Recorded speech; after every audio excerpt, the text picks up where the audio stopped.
అంతటా కొందరు నడిముంగిట మంట వేసి చుట్టూ కూర్చున్నప్పుడు పేతురును వారి మధ్యన కూర్చుండెను. అప్పుడు ఒక చిన్నదంటే ఓ 11-12 ఏళ్ళు ఉంటుందండి, చిన్నపిల్ల అన్నమాట. ఆ మంట వెలుతురులో, అంటే ఇప్పుడు పేతురు గారు ఎక్కడ కూర్చున్నాడు అనమాట, మంటగా దగ్గరగా కూర్చున్నాడు అనమాట. ఆ మంట వెలుతురులో ఎవరు వచ్చారు? ఈ అమ్మాయి వచ్చిందనమాట. వచ్చి ఏం చేసింది?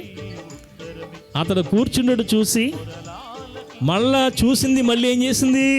తేరి చూస్తుంది. ఎవరబ్బాయినా, ఎవరైనా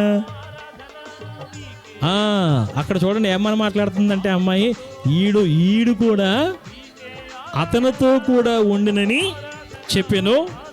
అందుకు పేతురు, అమ్మాయి నేను అతన్ని ఏం చేయను, ఎరగనను. అంటే ఒక చిన్న పిల్ల దగ్గర ఏం చేశాడండి పేతురు గారు?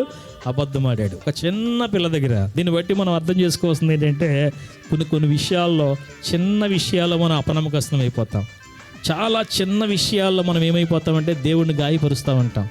కానీ గమనించాలి, చిన్న విషయాల్లో కూడా మనం ఏమై ఉండాలంటే నమ్మకస్తులుగా ఉండాలి. కొంచెములో నమ్మకమైన వాడు అధికమైన వాటిలో కూడా ఎలా ఉంటాడండి?